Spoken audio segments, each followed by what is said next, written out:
Começa agora o programa Bem Viver, uma prosa sobre saúde, bem-estar, comida e agroecologia. Produção Rádio Brasil de Fato.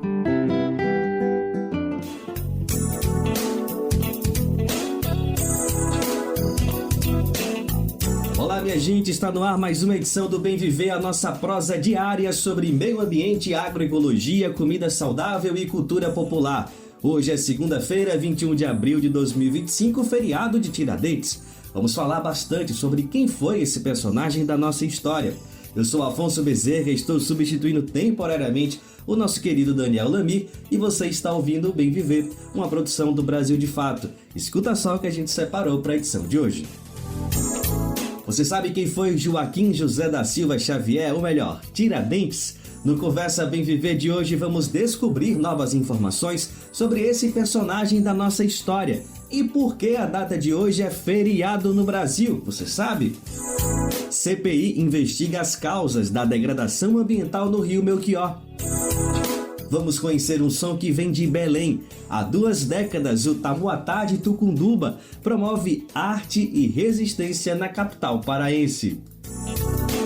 Vamos saber também qual é a receita que faz de Cuba uma referência internacional na educação. Tem isso e muito mais, o Bem Viver tá só começando. Você está ouvindo o programa Bem Viver, uma prosa sobre saúde, bem-estar, comida e agroecologia. E todo 21 de abril, como hoje, é feriado nacional. Mas você sabe o motivo histórico por trás dessa data? Ou simplesmente vai curtir aí a merecida folga? Se você está de bobeira nos ouvindo, presta atenção, que a Conversa Bem Viver de hoje vai fazer uma viagem na história e recuperar toda a biografia de Joaquim José da Silva Xavier, o Tiradentes, um dos principais personagens da Inconfidência Mineira. Chega mais Lucas Salum para mais uma edição do Conversa Bem Viver. Conversa Bem Viver com Lucas Salum. Eu costumo dizer que feriado é que nem verbo intransitivo, não precisa de complemento. Se é feriado e ponto, tá no momento de colocar as pernas para cima, aquele descanso mais do que merecido do trabalhador e da trabalhadora brasileira. Mas também não custa a gente entender um pouquinho de por que a gente está com esse direito de dar esse descanso, qual que é a origem dessa data. Por exemplo, hoje, 21 de abril, por que é feriado? Porque a gente lembra que Joaquim José da Silva Xavier, muito mais conhecido como o Tiradentes, morreu nessa data em 1792. Não morreu, foi morto, na verdade, foi enforcado e esquartejado no Rio de Janeiro, pelo menos é isso que nos contaram nos livros de história, quando falam sobre a Inconfidência Mineira, que aconteceu no final do século XVIII, reunindo um grupo de intelectuais, padres, detentores de patentes militares de Vila Rica, atual Ouro Preto, em Minas Gerais, para pensar numa revolta contra a coroa portuguesa, que não deu certo, e Tiradentes acabou pagando o pato. É isso, então, que a gente aprendeu lá na 5ª série, mas a gente vai dar uma desconstruída um pouquinho nesses ensinamentos, porque quem conversa Bem Viver hoje é o historiador João Furtado, ele que é professor titular do Departamento de História da UFMG, a Universidade Federal de Minas Gerais. Ele está aposentado, mas segue contribuindo para toda a sociedade à luz dessa entrevista, que eu desde já te agradeço, professor João. Obrigado pela disponibilidade para conversar com a gente aqui do Brasil de Fato, viu? Ok, eu é que agradeço a gentileza do convite e é sempre um prazer para mim conversar com quanto mais pessoas queiram ouvir sobre a Inconfidência e especialmente o público ouvinte do Brasil de Fato, que é um pessoal que a gente tem uma empatia grande, né, por diferentes motivos. A empatia é toda nossa, com todo o teu pensamento, com toda a tua contribuição, viu, professor? Bom, para começar a nossa conversa, eu esqueci de apresentar logo de cara, mas é importante todo mundo saber que o senhor é muito conhecido por essa publicação da Companhia das Letras, O Manto de Penélope, História, Mito e Memória da Inconfidência Mineira. Eu tô louco para ouvir o senhor, porque esse título tão emblemático que faz uma alusão a uma mitologia grega, né? Mas antes disso, apresenta pra gente um pouquinho mais do Tiradentes. Vamos conhecer, começar a entender que figura é essa que a gente homenageia todo 21 de abril, professor? Olha, o Tiradentes era um homem do seu tempo, era uma pessoa complexa, uma personalidade extremamente ambivalente, né? Ele é uma pessoa realmente muito interessante e acho que é por esse motivo que ele ocupou esse lugar tão importante no imaginário nacional, porque ao mesmo tempo que ele realmente esposou os ideais de liberdade, ele era um proprietário de escravos, né? Quer dizer, uma pessoa que tinha essas ambiguidades que são as ambiguidades do tempo, né? Era um homem extremamente perspicaz, extremamente inteligente. Já tentou se dizer que ele era quase um iluminista, que ele era refinadíssimo. Não, a inteligência dele era muito prática. Ele era um homem que ouvia falar, gostava do que ouvia e, às vezes, esposava alguns desses ideais. Mas era um personagem muito importante nas Minas, porque ele era aquilo que se diz o popular, né? Tem até uma cronista antiga que escreveu uma crônica em que ela descreve o popular exaltado. Eu acho que o Tiradentes era o próprio, né?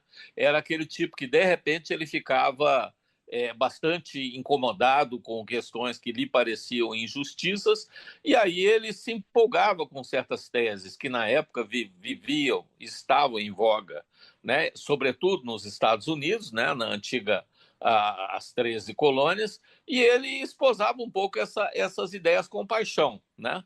Mas ele era preso, ele era amarrado pela sua própria história, né? Ele era filho de um fazendeiro que não era um fazendeiro mediano nem medíocre, né? Ele era de fato uma pessoa com origens relativamente elitistas, fato que lhe fez chegar ao cargo de alferes da cavalaria, que por mais que pareça um cargo secundário, era um cargo para pessoas de alguma condição social. Por exemplo, era um cargo que nem todos acessavam. Negros, por exemplo, estavam fora dele, especialmente ex-cativos ou mesmo cativos, né? Então ele traz toda essa ambiguidade do tempo. E por isso mesmo, talvez ele tenha se tornado tão facilmente apropriado pelo imaginário nacional. Pois é, professor, porque hoje a gente vê o Tiradentes como um herói nacional, é assim que nos entregam, assim que nos apresentam, mas isso não foi desde sempre, né? Inclusive, logo depois da morte dele, ele ainda era tido como um grande inimigo da coroa portuguesa. Quando que teve essa conversão de Tiradentes como herói nacional? Pois é, isso é uma das coisas que eu exploro no livro, né? Porque, na verdade, o Tiradentes ele foi apropriado pela história, né? Uma coisa é o personagem histórico, que tem um pouco dessas características que eu acabei de descrever, mas ele foi sendo progressivamente, a memória dele foi sendo manipulada pela história. Então, só para lembrar, né, essa ideia de que a Inconfidência Mineira é uma criação da República é uma ideia fantasiosa. Na verdade, já no Império, o movimento era celebrado como um proto-movimento de independência, como sendo aquele que lançou as principais bases da futura independência do país. Porém, no Império, quem eram celebrados, quem eram considerados os líderes do movimento? Eram Joaquim Norberto de Souza foi o autor que consagrou essa hipótese. Era um escritor do Instituto Histórico e Geográfico Brasileiro. E ele cultuou e, de alguma maneira, trabalhou a hipótese de que a Inconfidência Mineira foi um levante de letrados, de iluministas. Então, os grandes heróis eram Cláudio Manuel da Costa, Tomás Antônio Gonzaga e Alvarenga Peixoto. E não foi por acaso, porque o século XIX foi o século da poesia, né? O século em que os intelectuais, especialmente os intelectuais românticos, julgavam que estavam tomando de assalto a construção da nacionalidade. E, num certo sentido, estavam mesmo, porque eles estavam construindo. A construção da nacionalidade é uma construção imaginária. As pessoas celebram certos valores, valorizam algumas coisas e transformam isso no nacionalismo, né? Na verdade, a Inconfidência Mineira ela tinha um embrião, sim, de algum nacionalismo, mas era um movimento extremamente digamos assim, anti-absolutista, avant la lettre, né? Eles queriam contestar os excessos referentes aos impostos, referentes à forma de dominação portuguesa. Então, muitos se insurgiram contra isso. Mas, de fato, não ficou estabelecido nas reuniões que fizeram se, de fato, seria criada uma nova república com as características que depois a historiografia lhe imprimiu, né? Ou seja, nós não éramos a América do Norte no Sul, né?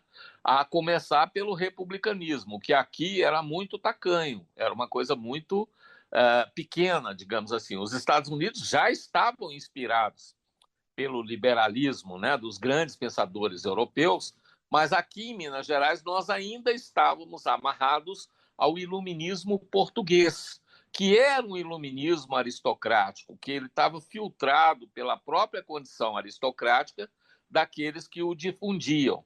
Então, de cara, já tem essa diferença aí, né? Então, desse ponto de vista, a Inconfidência Mineira não foi um movimento que tinha essa radicalidade republicana que se lhe atribui hoje, né? Até tem gente que faça isso, mas eu acho uma sandice, entendeu? Na verdade, isso é uma adulteração da história, porque na prática, o que a história mostra é que a Inconfidência Mineira era um movimento que tinha uma forte carga de restauração de privilégios, tá? Ela, de fato, queria manter privilégios que o atual governador da época queria extinguir, né? E eles queriam, de alguma maneira, retomar o tempo que eles consideravam melhor do antigo governador Luiz da Cunha Menezes. Até esse personagem explica um pouco da história, né? Ele recebeu o apelido, num conjunto de poemas satíricos, né, uns pasquins, ele recebeu o apelido de Fanfarrão Minésio, né? Mas era uma das formas de crítica política que se tinha na época, era fazer exatamente essa ideia de depreciar a figura do governante através de pasquins que deteriorassem a sua imagem. Mas ele nem era tão fanfarrão e nem tão minésio. Ele era um habilidoso governador que percebeu que o principal entrave que ele encontraria em Minas Gerais seriam as elites locais. E que elites locais eram essas? Tomás Antônio Gonzaga, Alvarenga, Cláudio e todas as pessoas que gravitavam no seu entorno. Então, Luiz da Cunha Menezes entrou em confronto com essas pessoas e essas pessoas criaram uma forma de enfrentamento que acabou mais tarde se traduzindo na suposta Inconfidência Mineira, mas que não conseguiu a coesão do grupo, né? Para dizer a verdade, isso é uma coisa que, né, a memória nem sempre gosta de ouvir, a memória nacional, essa memória nacionalista, né? O movimento ele não foi tão duramente reprimido quanto pareceu. Na verdade, ele abortou. Quando ele foi reprimido, ele já não existia mais, ele já não tinha efetividade, porque havia um forte dissenso entre os seus principais organizadores. Então, o governador que percebeu isso, ele começou a desbaratar o movimento e falou, olha, agora é o momento de eu dar um golpe final nessa elite, nessa aristocracia local, né? E com isso ele acabou criando as bases para a produção dessa mitologia da Inconfidência Mineira. Veja você, né? No final das contas, a Inconfidência Mineira é quase trazendo para a atualidade aí um grupo de deputados tentando votar um aumento salarial e recebendo muita repressão nas redes sociais e desistindo, e um no final foi cassado, digamos assim. E aí, professor, Sim. deixa eu trazer um outro assunto muito importante que o senhor citou na primeira resposta, que foi a questão que a Inconfidência Mineira nunca teve o objetivo de, por exemplo, abolir a escravatura. A gente sabe que a abolição da escravatura, de fato, só viria 100 anos depois de quando a Inconfidência Mineira começou a se constituir. Mas, ao mesmo tempo, se a gente vê outras revoltas que aconteceram muito próximas à Inconfidência, por exemplo, a Inconfidência Baiana, também chamada de Revolta dos Búzios, Conjuração Baiana, que foi mais ou menos uns 2, 3 anos depois, essa sim, de fato, já pedia o fim da escravidão, assim como a revolta dos malês, que também ali aconteceu na Bahia, muito proximamente dessas datas. A gente pode dizer que houve alguma retaliação da sociedade, não sei se retaliação é uma palavra forte, mas talvez até uma incompreensão da sociedade de, poxa, como que uma mobilização desse tamanho não pede nem o fim da escravidão? Existia essa inquietação ou não necessariamente? Pois é, a primeira coisa a destacar é o seguinte, esses outros movimentos que você citou, eles eram movimentos que tinham essa temática mais social, mais arraigada, né? A que ocorreu pouco depois, no prazo que você citou, foi a conjuração dos carioca, a Inconfidência dos Letrados, chamada Inconfidência dos Letrados, que foi no Rio de Janeiro, e essa era ainda mais elitista do que a mineira, tá? Ela era, de fato, um movimento com um perfil claramente elitista. A baiana não, a baiana, que foi uns 7 ou 8 anos depois, ela foi mais sofisticada do ponto de vista da sua complexidade social. Ela tinha membros de uma classe média nascente, ela tinha membros das pessoas que eram até então escravizadas, algumas delas libertas, outras ainda na condição de escravos, né? E ela bebia muito do imaginário francês, ou seja, a Inconfidência Baiana se inspirou, sim, pela ideia da Revolução Francesa, égalité, fraternité e liberté. E esse jargão não ia poder colar num país escravocrata, porque como é que você vai falar de égalité, liberté, fraternité num país em que a maior parte da população ainda era de escravizados, né? Então, desse ponto de vista, a Inconfidência Baiana tinha um conteúdo de radicalidade muito mais exacerbado. E, por esse motivo, ela foi muito mais severamente reprimida, né? De fato, o número de pessoas executadas e a preocupação das autoridades foi maior na Inconfidência Baiana, né? Mas, por outro lado, a tipologia dos participantes não permitiu a reapropriação pela memória da parte das elites e da aristocracia que depois foi fazendo essa absorção. Até porque era um conteúdo perigoso, né? Você imagina se o século XIX, que estava ocupado em construir a nacionalidade brasileira através de artifícios que eram simbólicos e, sobretudo, intelectuais, se ela tivesse que aceitar o fato de que houve uma Inconfidência também abortada e também fracassada, que, na verdade, tinha um conteúdo muito mais radical. Por que eu digo isso? Porque, ao longo de todo o século XIX, o Estado brasileiro continuou escravocrata, né? A escravidão só cai com o início do movimento republicano, né? É aí que ela começa, de fato, a ser bastante questionada, não só pelo abolicionismo, como também pelas revoltas, como também pela própria setores progressistas, vamos dizer assim, da própria oligarquia, percebiam que ela não tinha uma sobrevida grande, né? A gente sempre saúda, né, dois personagens emblemáticos, né, da luta contra a escravidão no século XIX, né? A gente sempre cita Luiz da Gama, cita aqueles literatos, aquelas pessoas que ocupavam as tribunas e os jornais para falar contra a escravidão, de um lado, e de outro, Zumbi, né? Que foi uma referência simbólica que foi resgatada como um exemplo de luta, né? Eu acho que essas duas matrizes elas acabaram caminhando juntas, o simbólico se articulando pelo político e o político se apropriando do simbólico para construir um movimento mais liberticida.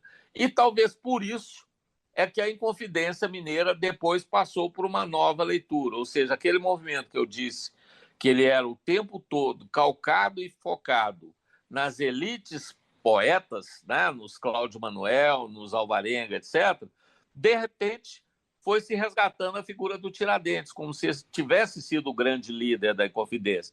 Por que o Tiradentes era apropriado? Porque, apesar de também ser um homem branco, de um certo perfil e viés elitista, ele tinha uma retórica radical, ele tinha uma linguagem radicalizada. E, por esse motivo, ele pareceu uma pessoa que estava tentando romper com seus próprios limites de classe, com seus próprios e fundamentos de hierarquia, né?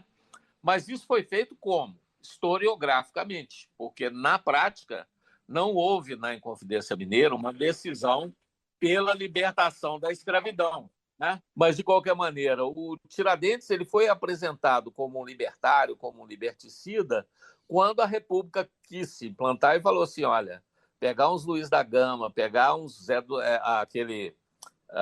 um poeta, né, como, por exemplo, Castro Alves, etc., é dar uma nota de radicalidade que nós talvez não desejássemos. O Tiradentes tem um perfil típico de um jacobino, Avant la lettre, é como se ele fosse saltado direto da Revolução Francesa para a Inconfidência Mineira, o que não é verdade, isso não aconteceu. Ele era um radical, sim, por conta da sua extração popular, por conta do seu radicalismo, talvez por conta até de uma ansiedade. A gente que é historiador, a gente tem mania de ser assim, meio psicólogo também e tal, não sei o quê. Então, mesmo não tendo feito qualquer sessão de terapia com Tiradentes, de tudo que eu ouvi falar dele, das imprecações que fazia, dos depoimentos que se lhe atribuem, eu percebo que era uma pessoa claramente com um transtorno de ansiedade. Quer dizer, ele tinha vários momentos em que ele se irritou com as pessoas, ele chegou às vias de fato várias vezes com as pessoas por pura irritação. Quer dizer, uma pessoa que não gostava de ser contrariada, que tinha uma convicção absoluta sobre as suas posições, né? E por esse motivo ele se meteu em inúmeras brigas. Ele era, inclusive, muito malquisto no seio da própria Inconfidência Mineira. Quer dizer, muitos dos líderes da Inconfidência diziam: olha, eu não suporto aquele homem, se ele chegar, vocês me avisem, porque eu vou me retirar. O Tomás Gonzaga falou isso explicitamente, tem um depoimento dele. Aliás, nenhum depoimento diz que eles estiveram reunidos simultaneamente no mesmo espaço. Houve uma reunião em que o Tomás estava e que o Tiradentes ia chegar. E o Tomás pediu aos amigos, falou: olha, quando aquele homem chegar, vocês me avisem, porque eu vou me retirar. Eu não tolero a presença dele. Quer dizer, já era uma amostra de que o movimento estava muito rachado, que o movimento já estava muito, de alguma maneira, maculado por essas divergências internas, né? Então, o Tiradentes, que no século XIX ficou adormecido, ao começar o movimento republicano, ele foi resgatado como um grande herói. Ele passou a ser visto como o grande líder.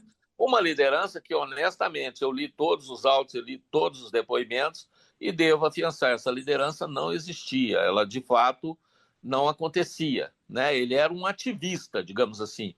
Ele reivindicou para si algumas das tarefas mais radicais do movimento, mas ele, por si só, não determinou o rumo, o ritmo e nem mesmo a deflagração da ação, né? Tanto que o movimento se abortou, o movimento se finou por si mesmo, ele abortou, né? É isso. Boas verdades para a gente relembrar aqueles momentos de escola, quando a gente estava tirando dando aquela cochilada, perdendo conteúdo e de repente acordava com uma surpresa. Tá aí mais uma para a gente guardar. Professor, agora sim, para a gente encerrar a entrevista, quero te ouvir um pouquinho de como tudo isso se relaciona com o mito de Penélope, com o manto de Penélope, né? Que é o nome do livro, que é essa mitologia grega que fala da esposa de Ulisses, Penélope, que tecia e destecia o manto para enganar os pretendentes que a cortejavam enquanto o Ulisses, que estava na guerra de Troia, não voltava. Me conta como essa história se relaciona com o Tiradentes, professor. Pois é uma questão que a gente que é historiador, a gente que faz um trabalho de fôlego, e sobretudo a gente que é da universidade, a gente quer sempre, de alguma maneira, sofisticar um pouco o nosso argumento, né? Eu já vi uma crítica de uma pessoa que falou assim: pô, João, você tinha que ter colocado o título do seu livro assim, A Verdade sobre Tiradentes, que ia vender muito mais, né? Quer dizer, na verdade, a verdade sobre Tiradentes não existe, ela está perdida no tempo, porque são camadas e mais camadas que vão se sobrepondo, assim como o manto de Penélope. E aí veja qual que é a origem dessa história. É um pouco mítica, mas é também um poema, né? Um dos poucos que nos restaram da antiguidade clássica, né? E a Penélope era a esposa, a viúva de Ulisses, né? E se tinha como viúva. Por quê? Porque Ulisses saiu para fazer a guerra de Troia e ele demorou muito tempo para voltar, né? Houve um tempo que ele passou mais de 10 anos fora, e nesses 10 anos ele acabou perdendo um pouco da sua própria memória, né? E aí alguém dizia para ela: Penélope, você tem que desposar um novo marido, porque senão o reino vai ficar a descoberto. Ninguém respeita uma mulher sozinha, exercendo o poder, sem ter um marido. Então ela recebeu inúmeras propostas de casamento, e para essas propostas ela sempre dizia: não, eu vou me casar, eu vou bordar um manto nupcial para que eu possa me apresentar diante dos sacerdotes com este manto nupcial. E aí, quando eu terminar meu manto, eu dou a resposta para um de vocês. E aí ela ficava tecendo durante o dia, então todo mundo que chegasse ali via ela bordando, né? Não era tecendo, era bordando esse manto. E ao final do dia ela ia se recolher e aí ela desfazia durante a noite tudo aquilo que ela bordou durante o dia. Por esse motivo, né, eu escolhi esse título. Por quê? Porque é o trabalho da memória. A memória faz e desfaz a sua narrativa o tempo todo. Eu diria mesmo que a cada geração, né, a memória refaz uma interpretação sobre a Inconfidência Mineira, né? E eu cito lá no livro os diferentes autores que foram referências e marcos de uma geração, em que quase sempre, e geração que eu digo é um lustro de 50 anos, né? De 50 em 50 anos, surge uma obra seminal sobre a Inconfidência Mineira, revendo tudo aquilo que ela disse anteriormente. Exatamente outros valores, né? Quer dizer, o nacionalismo, às vezes às vezes entra o conteúdo revolucionário, revoltoso, e assim a história vai se reescrevendo. E é por esse motivo que eu brinquei com esse amigo, falando assim, olha, a verdade sobre Tiradentes ninguém vai escrever, porque será sempre um novo bordado, será sempre uma nova escritura sobre uma base que às vezes não se altera. Quer dizer, ninguém manipula documentos, ninguém cria documentos do nada, mas as interpretações eventualmente vão reestruturando a ideia, né?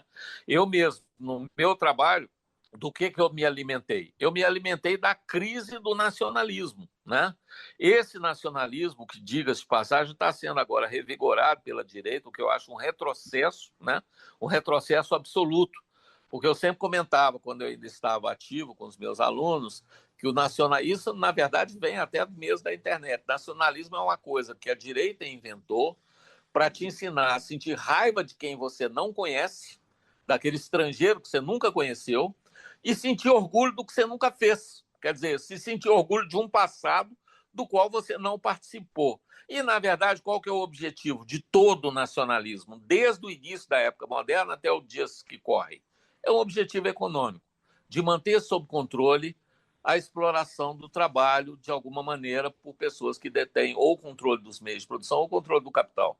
Então, desse ponto de vista, o nacionalismo é a grande falácia. E essa é a grande mentira, não as diferentes historiografias sobre a Inconfidência Mineira. Esse foi o historiador professor João Furtado, ele que é professor titular do Departamento de História da UFMG, hoje aposentado, autor do livro O Manto de Penélope, História, Mito e Memória da Inconfidência Mineira, e ele ajudou a abordar e desbordar as verdades e mitos sobre Tiradentes. Afinal, hoje, 21 de abril, é feriado, lembrando da morte desse herói, talvez nem tanto nacional. João Furtado, professor, obrigado mais uma vez pela disponibilidade para conversar com a gente, viu? Eu que agradeço a atenção de todos e a gentileza do convite. Estou à disposição aí.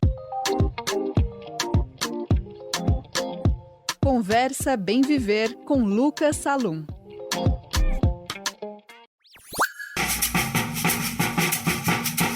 O Brasil de Fato te apresenta integrantes de movimentos populares. Sou o Alir Rabah, sou um brasileiro palestino, descendente de palestinos nascido no Brasil e presido a Federação Árabe Palestina do Brasil, que representa essa demografia emigrada e diaspórica no Brasil. Nós integramos a luta nacional do povo palestino na diáspora para libertar a Palestina, que está sob ocupação sionista há 77 anos. E aqui no Brasil trabalhamos para organizar essa comunidade nesse sentido, proteger essa comunidade também dos ataques que ela sofre, especialmente nos últimos tempos de islamofobia. E todo esse trabalho, evidentemente, também agora está sendo impactado pelo genocídio em curso na Palestina, razão pela qual nós, e graças ao governo brasileiro que atuou muito fortemente nisso, acolhemos uma quantidade muito grande de palestinos que foram repatriados, retirados do grande campo de extermínio chamado Gaza, hoje sob genocídio. E em virtude disso, a FEPAL abriu uma conta humanitária, inclusive, para arrecadar recursos para este acolhimento, já que eles haviam perdido tudo que tinham lá e já tinham saído daqui, retornado para lá alguns, em virtude das dificuldades que tinham aqui. E quem quiser contribuir para esse acolhimento, o Pix desta conta humanitária é ajudegaza@gmail.com. Contamos com todos aqueles que têm sentimento solidário e humano nessa campanha. Você está ouvindo o programa Bem Viver, uma prosa sobre saúde, bem-estar, comida e agroecologia. Agora eu tenho um recado para você que gosta do conteúdo produzido pelo Brasil de Fato e que nos acompanha aqui na rádio. Já pensou em receber essas notícias, as principais notícias do Brasil de Fato, direto no seu e-mail? Isso é possível e você pode fazer agora mesmo. Para isso, basta se cadastrar no nosso site e escolher os temas que mais te interessam. São 3 listas e entre elas você pode até escolher as notícias em inglês. Mas também tem em português, tá? Assim você não perde nadinha sobre os acontecimentos do Brasil e do mundo. E tudo com aquela análise crítica e popular que só o BDF tem. Acesse agora brasildefato.com.br/boletim. Vou repetir, tá? brasildefato.com.br/boletim. Fique por dentro e se informe com a gente. Se alimentar como um ato político e comida sem veneno? O Armazém do Campo reúne as duas coisas com a agricultura familiar orgânica e agroecológica dos assentamentos da reforma agrária. São várias lojas espalhadas pelo Brasil com produtos do Movimento Sem Terra, MST, além de atividades culturais, cafeteria e almoços coletivos. Encontre o Armazém do Campo mais próximo de você pelas redes sociais e venha. Traga sua família e amigos para conhecer um novo jeito de comer bem. Já imaginou um rio muito importante para a comunidade onde você mora? De repente esteja proibido para contato? Todo mundo impedido de dar aquele mergulho, passear de barco ou pescar? É o que acontece com o rio Melchior, lá no Distrito Federal. Ele está na categoria mais crítica no ranking de avaliação do Conselho Nacional de Recursos Hídricos. Essa classificação é a que determina a proibição de qualquer contato humano com a água desse rio. Por causa dessa degradação, o rio Melchior agora é tema de uma comissão parlamentar de inquérito. Quem conta detalhes é a repórter Marina Neri, direto de Brasília. Localizado entre Samambaia, Ceilândia e Sol Nascente, regiões administrativas do Distrito Federal, o rio Melchior é agora o foco de uma comissão parlamentar de inquérito na Câmara Legislativa do DF. Em um prazo de 180 dias, a CPI investigará as causas da contaminação da água do rio, além de apurar a omissão de órgãos fiscalizadores e as empresas envolvidas no despejo de resíduos no local. O rio Melchior foi classificado pelo Conselho de Recursos Hídricos do Distrito Federal na categoria mais crítica de contaminação, que proíbe qualquer contato humano, atividade de pesca ou irrigação. Na primeira reunião da CPI, realizada no início de abril, a deputada distrital Paula Belmonte, do Cidadania, falou sobre os objetivos da investigação. Nossa intenção aqui nessa CPI é estarmos fazendo, principalmente, uma CPI propositiva. Desde o início dessa construção dessa CPI, nós nos colocamos à disposição dos órgãos do Poder Executivo, conversamos com algumas pessoas do Poder Executivo para que a gente possa fazer uma CPI propositiva em especial, mas principalmente também trazendo exemplos de boas práticas, porque nós temos o aterro sanitário, nós temos aí a questão das águas que são depositadas ali de esgoto da CAESB, e nós fazermos uma proposição de boas práticas que estão acontecendo tanto no Brasil quanto no mundo. Para o deputado petista Gabriel Magno, a CPI vai cumprir um papel importante também para discutir a crise hídrica do Distrito Federal. A CPI vai ser muito importante, desempenhar um papel também para investigar os motivos, a negligência, o que levou de fato a poluição desse rio, um rio que é importante, que corta a cidade não só numa região de altíssima demanda pela questão dos recursos hídricos, mas também, obviamente, é uma CPI que deve entrar a partir das investigações, do avanço, do desenrolar dos fatos, na expectativa que ela também entre em questões mais gerais da questão da crise hídrica no Distrito Federal, que tem a ver, inclusive, com aquela própria região, do avanço da especulação imobiliária, da grilagem de terra. Esses são temas que vão, de alguma maneira, estar no horizonte do debate, porque eles também dialogam com o próprio caso material da poluição e do descaso com o rio Melchior. Na avaliação do professor do Departamento de Ecologia da Universidade de Brasília, José Francisco Júnior, a poluição do rio Melchior já é o maior problema ambiental do Distrito Federal. Ele recebe efluentes tratados de estação de tratamento de esgoto, ele recebe efluente tratado do aterro sanitário e ele recebe efluente também de área industrial, além dos esgotos clandestinos que chegam no rio Melchior. Então ele está sob grande ameaça. Ele seria um paciente na UTI de um hospital e ele precisa sofrer sérias intervenções e um cuidado do poder público para tirar esse rio da UTI e que a gente não tenha um rio Tietê nas próximas décadas, passando pelo nosso Distrito Federal. A CPI do Rio Melchior foi criada em fevereiro de 2025, após anos de apelos da população e de movimentos ambientalistas. E nos próximos meses deve ouvir representantes de órgãos públicos e empresas sobre a poluição do rio. Para Lúcia Mendes, coordenadora do Fórum de Defesa das Águas do DF, o movimento é de alerta para que o Distrito Federal discuta o futuro da cidade. Ele não aguenta a quantidade de poluição, de resíduos que é projetado nele, tanto pelas indústrias que tem lá de abate de porcos, como também pelas ETS, né, as estações de tratamento de esgoto, onde o chorume ainda transborda e contribui para a poluição. Além disso, você tem a ação da grilagem ao redor, muita ocupação irregular, que acaba tirando o cerrado, né, desmatando, e isso tudo contribui para a perda de vida, para a perda de biodiversidade, compromete os índices de oxigênio das águas. Então, se a gente não mudar o jeito de pensar a cidade, o jeito de tratar nossos recursos hídricos, nossos recursos ambientais, nós estamos condenando essa cidade a muito pouco futuro. E é disso que nós estamos falando, de defender a vida e de defender o futuro dessa cidade. De Brasília, para a Rádio Brasil de Fato, Marina Neri. E o último sábado foi o 19 de abril, uma data importante para os povos indígenas no Brasil e muito importante também para o calendário de luta dos movimentos populares.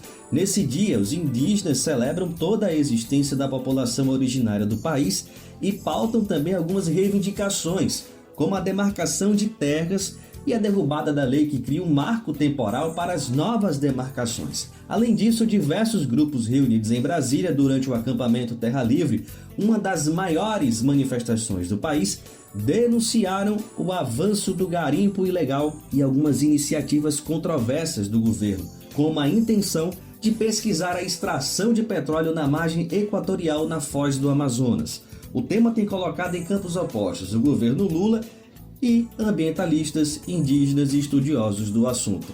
A nossa reportagem esteve presente no ATL, o acampamento Terra Livre, e ouviu lideranças. Uma delas foi a comunicadora indígena Luene Caripuna. Ela criticou as narrativas construídas pelos defensores do projeto e apontou a relação dos povos indígenas com as águas da margem equatorial. Eles usam o discurso de que está longe do território, mas nós temos uma conexão muito forte com a influência de marés, todos os 3 territórios indígenas da região do Oiapoque. Os 4 povos que ali moram têm relação muito forte com o mar. Mitori Cristiana, liderança indígena, descreve a falta de diálogo e a exclusão dos indígenas dos debates sobre grandes projetos na região norte do país. Hoje em dia, o nosso direito está sendo violado, né? Muitas empresas, muitas outras coisas estão querendo entrar e mesmo sem fazer consulta, nem atender a demanda ou o pedido da comunidade. Então, vai trazer muitas coisas ruins para a nossa comunidade. Gente, a entrevista completa com as duas lideranças está na edição desta semana do programa Bem Viver na TV. Você pode conferir no canal do Brasil de Fato no YouTube. Acessa lá. O Brasil de Fato te apresenta integrantes de movimentos populares. Olá, me chamo Wellington Souza, falo aqui de São Paulo, do bairro do Bexiga. Faço parte do coletivo Negros do Bexiga, coletivo esse que foi criado em 2018, com o objetivo de contar e registrar a história e a memória das pessoas negras que vivem nessa comunidade. De 2018 até agora, registramos dezenas de histórias. Em 2024, lançamos nosso primeiro documentário, o documentário Negros do Bexiga, que traz a história de 10 pessoas negras importantes para essa comunidade. Além desse trabalho de registro de memória e do documentário que lançamos, também temos um roteiro de afroturismo, roteiro esse aonde caminhamos por 10 pontos importantes da comunidade, contando a história do bairro através da memória e da história negra. O Bexiga já foi um quilombo, o quilombo do Saracura. E se você quer conhecer um pouco mais do trabalho do coletivo Negros do Bexiga, conhecer as histórias que registramos e ter acesso ao nosso documentário e saber um pouco mais sobre esse roteiro de afroturismo, siga a nossa página no Instagram, @Negros do Bexiga. Muito obrigado!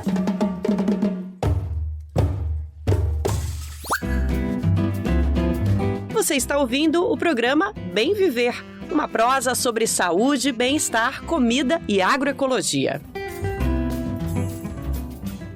E chegou o momento do recadinho do coração aqui no Bem Viver, que a gente compartilha esse bilhete sonoro de toda a equipe do Brasil de Fato. Não esquece da gente não, tá? É que precisamos da sua colaboração para continuar produzindo conteúdos de qualidade com todo o rigor jornalístico que você já conhece e confia. O nosso trabalho é e sempre será trazer a visão popular dos fatos, tanto no Brasil quanto no mundo. E você pode nos ajudar através do nosso Apoia-se, a plataforma que ajuda nessa contribuição. E esse seu apoio pode ser no valor que você puder e que estiver ao seu alcance. Assim você se junta a quem luta contra a desinformação e constrói um futuro melhor para todos e todas. E aí, bora nessa? É muito fácil ajudar, hein? Acesse agora apoia-se/Brasil de Fato. O link também está na descrição desse episódio, nas plataformas de podcast. Estamos contando com você, hein?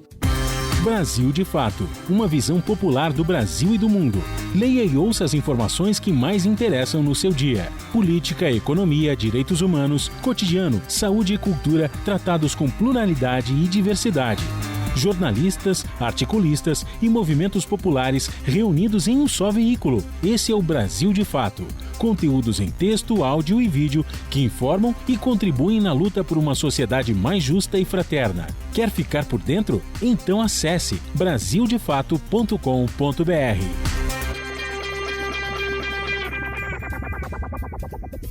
Agora vamos falar de um assunto triste, trágico e muito preocupante. O assassinato do ambulante senegalês Ngangue Mbaye, de 42 anos, por um policial militar no bairro do Brás, em São Paulo, gerou indignação entre lideranças migrantes e ativistas dos direitos humanos. No podcast 3x4, uma produção aqui do Brasil de Fato, os convidados denunciaram o caráter racista e xenofóbico da violência cometida contra imigrantes negros no Brasil. A atriz e ativista Mariama Ba, senegalesa que vive há 10 anos no Brasil, cobrou a aproximação dos movimentos populares com as comunidades migrantes. Segundo ela, os corpos africanos e latino-americanos são os principais alvos da desumanização. Então, eu acho que a gente precisa rever os movimentos pretos. Nós precisamos deles próximos, os movimentos sociais também. Porque parece que a gente está nos lugares errados de luta ou a gente grita nos lugares errados. O Ministério sozinho não vai conseguir fazer, porque somos um grupo de pessoas, de diversidade, que cada quem, em vez de pensar no bem coletivo, a maioria puxa a corda por seu lado. Quem mais vale, quem mais dói, é o que mais passa por isso. Não é que só disso, é a gente ver fatos. Já o cientista político Joselício Júnior, comentarista fixo do podcast, responsabilizou diretamente o prefeito Ricardo Nunes, do MDB, pela morte do senegalês. Ele afirma que a ação policial fazia parte de uma operação da prefeitura contra o trabalho informal. Há uma violência possivelmente praticada, mas quando você olha a imagem, você tem a real noção do que aconteceu. E o que você vê ali é um trabalhador desesperado, é um trabalhador lutando, né, não só em seu nome, mas da sua comunidade, para ter o direito ao trabalho, né? Então é muito chocante, é fácil da gente analisar, que aquele policial cometeu um ato abusivo, e de fato cometeu, ele de fato não seguiu os protocolos que a polícia exige. Mas é importante a gente analisar que toda aquela operação é equivocada. Porque aquilo demonstra, né, aqueles policiais, eles obviamente são policiais militares, mas eles estavam ali a partir da operação delegada. Ou seja, eles estavam a serviço da Prefeitura de São Paulo, no entanto que tem os fiscais ali junto com aqueles policiais. E aí é uma operação para inibir o trabalho ambulante, né, desses trabalhadores sem direito nas ruas. E isso é a pior forma possível, né? Então você não garante uma estrutura de sociedade que dê pleno emprego para as pessoas. Isso não é uma novidade no Brasil, né, Igor? Se a gente olhar a história do Brasil, a população negra, né, desde ainda no século XVII, XVIII, mesmo no pós-abolição, tinha no trabalho de ganho, tinha no trabalho das tabuleiras de rua, essa ocupação da rua como uma busca do seu sustento. Então aquelas pessoas estão em busca do seu sustento e da sua dignidade, e a única forma que a prefeitura do Ricardo Nunes, né, que disse que não seria candidato, mas está operando como candidato, subindo o tom, inclusive, como dialogando com a extrema-direita numa ação violenta, né, não só na sua ação objetiva, como essa da Operação Delegada, como no seu discurso, querendo trazer a ideia da polícia municipal, encampando bandeiras extremamente conservadoras, né, mostrando que está em plena campanha, a menos de 6 meses da sua eleição como prefeito. Então eu quero dizer aqui, em alto e bom som, a morte do Nigamba tem plena responsabilidade do seu Ricardo Nunes. Gente, isso é só um fragmento, um pequeno trecho. O debate completo está muito bom e imperdível como sempre. O 3x4 vai ao ar toda quinta-feira às 11 horas na Rádio Brasil de Fato, nos principais tocadores de podcast e também no canal do Brasil de Fato no YouTube. Ainda dá tempo de você ouvir a edição completa. Vai lá! E durante as manifestações da direita aqui no Brasil, é comum ouvir a seguinte frase: vai para Cuba, endereçada para quem apoia a esquerda. Falam isso como se fosse uma desonra ou um ataque, mas esquecem que a ilha se destaca em diversas áreas. Uma delas, a educação. Cuba é referência internacional em diversos segmentos da educação, como nos projetos de alfabetização, na permanência nas escolas e até no incentivo à ciência, o que tem relação direta com o sucesso do país na medicina. E qual a receita? Autogestão. Essa palavra é chave para o sistema educacional de Cuba. Por lá, os alunos são responsáveis pelo cuidado da escola e por promover atividades diversas dentro do espaço de aprendizagem. Vamos saber melhor como tudo isso funciona na reportagem de Gabriel Vera Lopes, nosso correspondente em Havana, mas com locução do nosso colega Lucas Salum. Apesar das dificuldades econômicas, durante décadas, Cuba conseguiu construir um modelo de educação que se tornou um verdadeiro exemplo para o mundo todo. Após o triunfo da Revolução, Cuba foi o primeiro país da América Latina e do Caribe a se declarar um território livre do analfabetismo, graças a uma campanha de alfabetização. Desde então, a educação na ilha foi concebida como uma educação voltada para o desenvolvimento integral dos indivíduos e da comunidade. É por isso que a pedagogia cubana tem um forte conteúdo comunitário, como conta a professora da escola primária, Ania Hernández.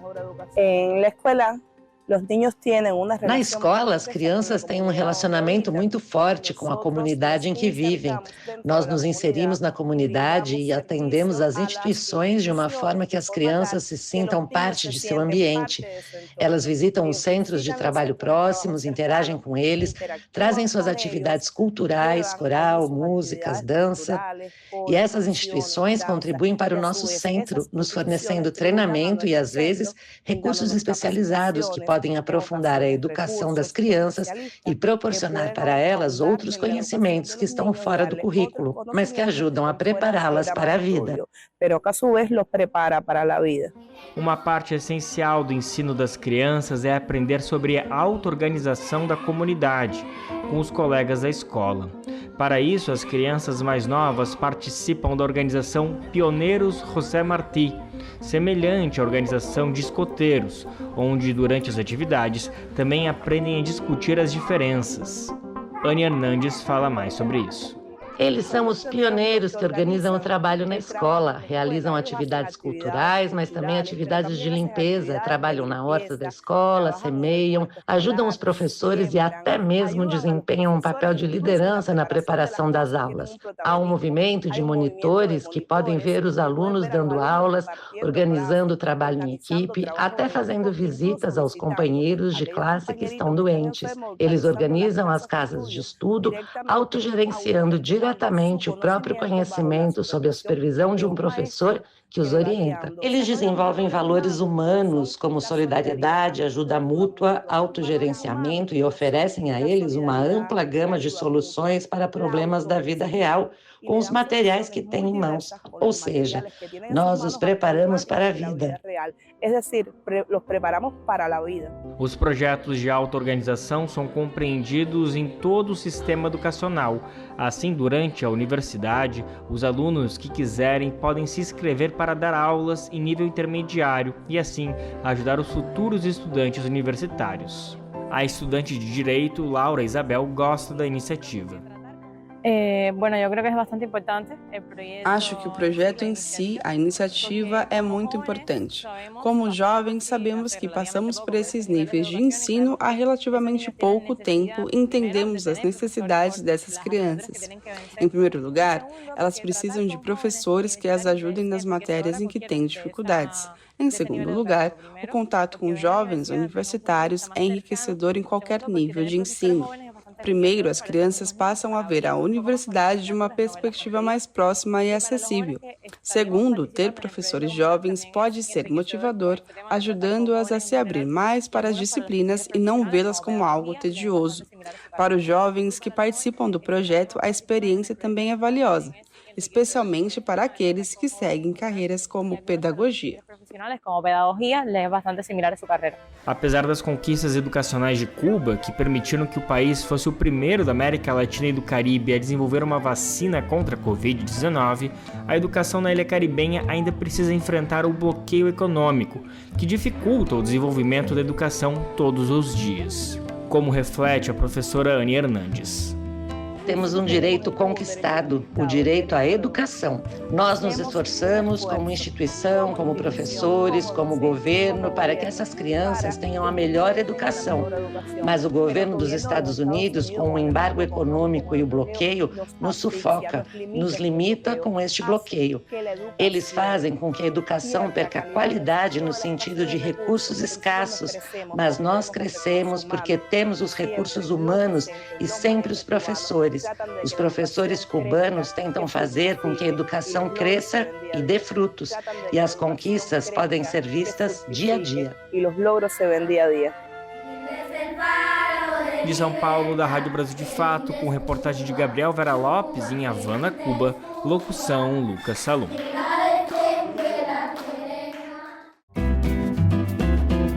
Você está ouvindo o programa Bem Viver, uma prosa sobre saúde, bem-estar, comida e agroecologia. E chegou agora aquele momento que deixa muita gente pelo país cheia de orgulho. Aqui estamos em rede, minha gente. Sou eu, é você e são muitas outras pessoas pelo nosso Brasilzão conectadas aqui com o nosso programa. O Bem Viver faz parte de uma rede incrível de parcerias que retransmite o programa por todo o país. São emissoras espalhadas em todas as regiões que recebem e compartilham as nossas edições diárias. Aliás, quero aproveitar aqui para mandar aquele abraço especial a todo mundo que faz essa articulação acontecer. E o que é bom pode ainda ficar melhor, hein? É que essa rede pode crescer. Você, por exemplo, faz parte de uma rádio e quer se juntar a essa parceria? Para isso é só se cadastrar no nosso site. O passo a passo é bem simples, tá? Entra lá, acessa brasildefato.com.br. Depois, procura a seção Rádio Agência. Chegando lá, você vai ver o link Seja Parceiro. Pronto, tá feita a parceria. E a gente também não pode esquecer das nossas parcerias nas plataformas de podcasts. Além de sintonizar nas rádios, você também pode ouvir e assinar o Bem Viver de forma digital. Assim você acompanha no seu ritmo, a hora que você quiser. É só acessar o site do Brasil de Fato ou procurar no Spotify, Deezer, iTunes e Google Podcasts. Vamos falar de música agora? O movimento artístico e periférico Tamuatá de Tucunduba faz uma mistura do tradicional carimbó, pau e corda paraense com letras de protesto e ativismo sociocultural para grandes palcos, mas também para os guetos da Terra Firme, bairro de Belém, que foi ocupado basicamente por famílias oriundas do interior com maior intensidade a partir dos anos 80, lá do século XX. Os desafios sociais, políticos e ambientais inspiram as canções e as ações do grupo. Quem conta essa história é o nosso repórter no Pará, Heraldo Paulino.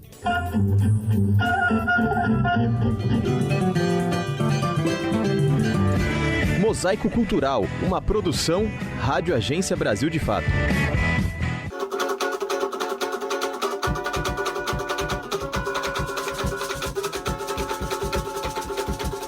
carimbó pau e corda é uma vertente do ritmo paraense, muito presente na região litorânea do estado, que tradicionalmente traz em suas letras elementos do cotidiano.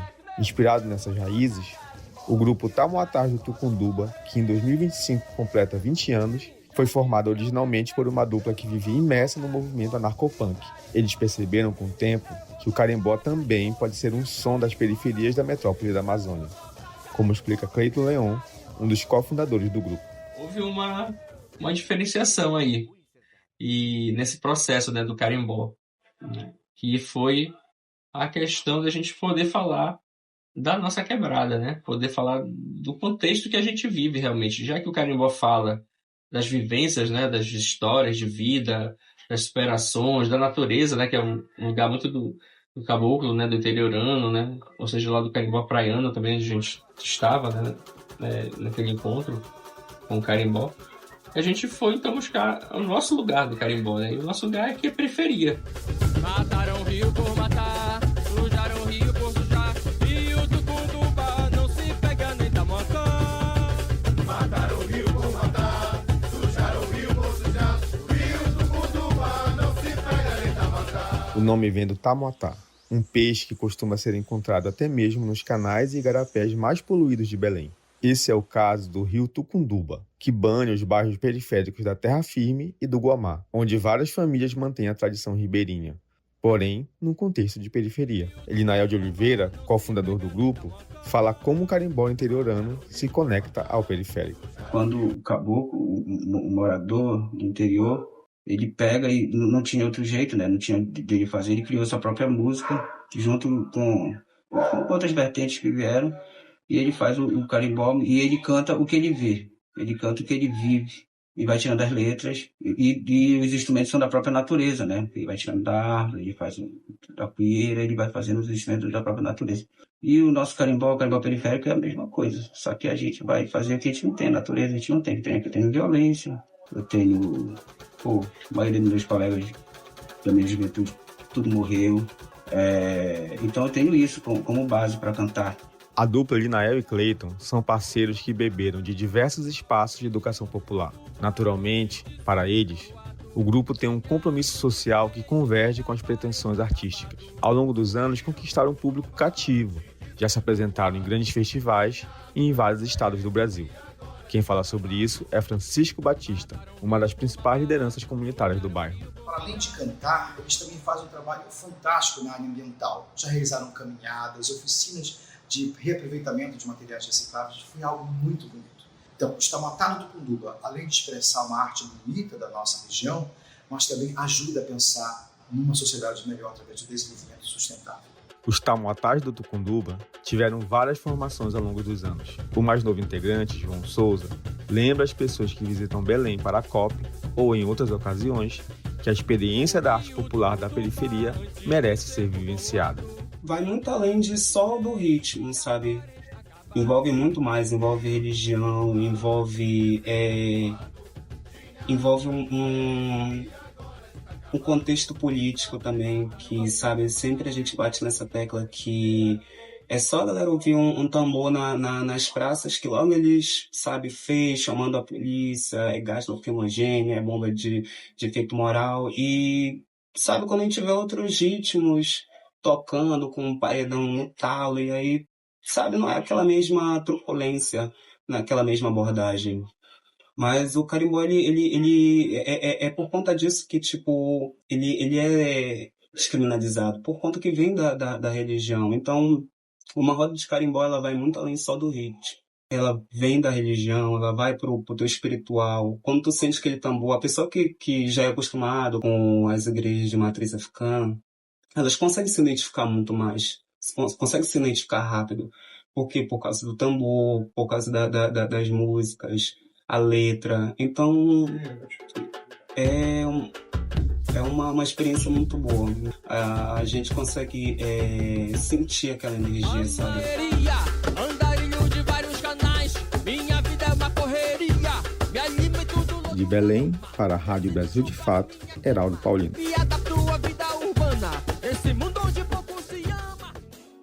E a edição do Bem Viver desta segunda-feira fica por aqui. Lembrando que você pode nos ouvir na Rádio Brasil de Fato 98.9 FM na Grande São Paulo ou no site radiobrasildefato.com.br em qualquer lugar do mundo. O programa vai ao ar também em diversas rádios pelo país. A lista completa de emissoras que retransmitem o Bem Viver você encontra lá no nosso site, na matéria de divulgação diária do nosso programa. Eu quero mandar um abraço e um beijo carinhoso para todo mundo que retransmite o Bem Viver. Valeu pela parceria, hein, gente? O Bem Viver também fica disponível como podcast no Spotify, Deezer, iTunes e Google Podcasts. A apresentação e o roteiro do programa foram comigo, Afonso Bezerra. A edição e produção com Douglas Matos e Daniel Lamir. Trabalhos técnicos de Lua Gattinone, Adilson Oliveira e André Paroche. A coordenação de áudio e vídeo de Monize Ravena. A diretora de programas de áudio é Camila Salmásio. A direção executiva é de Nina Fidelis. O apoio é da equipe de jornalismo do Brasil de Fato. Um bom restinho de feriado, boa segunda-feira, até amanhã, tchau, tchau. Você ouviu o programa Bem Viver, uma prosa sobre saúde, bem-estar, comida e agroecologia. Produção Rádio Brasil de Fato.